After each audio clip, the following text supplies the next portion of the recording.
Đồ gì hoài à. Mua đó con, mua gì đó rẻ con, lựa đấy con. Hành tây thì bán sao cô?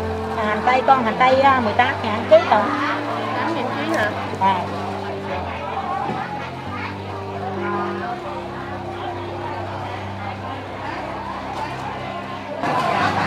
Đi nha. Đi đi con.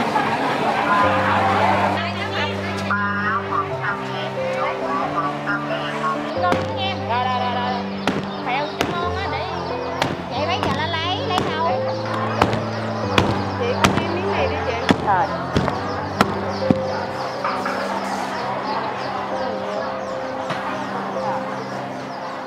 Chặt lâu không?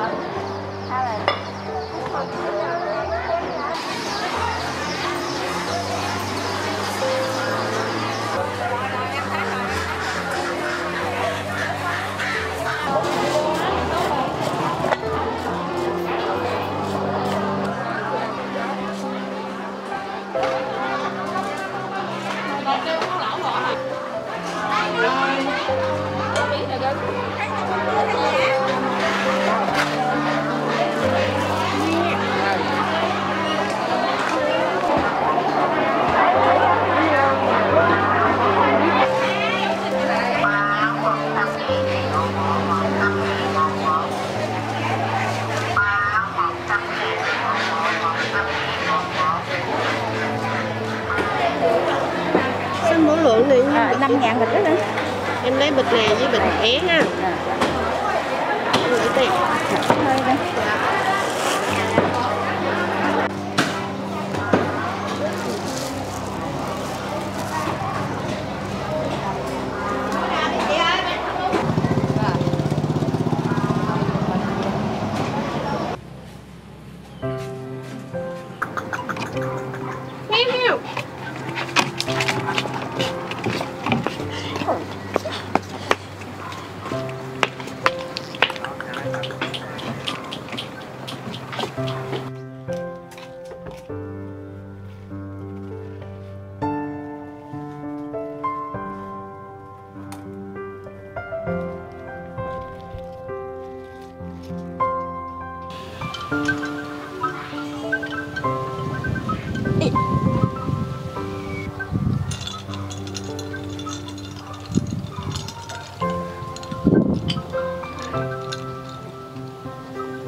Chui vào đây vậy? Ở đây nè. Cho con nè. Cho con một miếng nè. Kêu. Ui da.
Dì ba, Con. gặp bữa tới chơi con làm hành thánh ăn thử nha. Trời ơi. Ở đâu mà có lộc ăn dữ vậy nè. Ăn đi mẹ. Ăn chị. Con mới vừa nấu xong luôn á.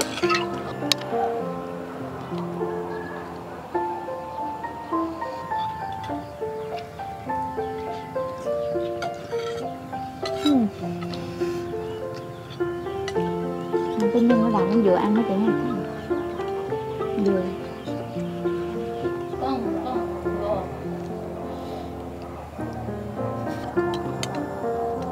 Theo gì ba? Ngon. Ngon. Ngon thiệt không nha? Cứ hồi sáng bởi vì dì ba đi cái dì ba thấy con á, Dạ. cái dì ba kêu tưởng là con đi đâu, giờ lúc đó con đi chợ đúng không? Dạ con đi chợ con muối này nè. Sao con không thấy dì ba ta? Dì ba kêu đó, dì ba mới phát tay đó. Dạ, chắc hồi đó con lo mua Kêu con quá để ý. trời luôn. Vậy là con mua đồ về nấu rồi hả? Dạ. Cứ nó ăn rồi. Rồi đô cho con được không? Làm cho con được không? Ừ. Đây con. Đó. Ăn con. Khéo. Ăn con. Ngọt. Nấu ngon. Này dưỡng khéo nè, nấu món này ngon thiệt nè. Cái này là thơm ngon tới dọc cuối cùng luôn nè. Bà ăn hết tô luôn rồi đó, là biết ngon nữa.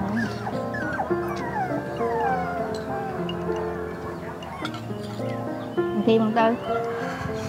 Tôm này no à, tôm này là đã. Để cho múc thêm đó.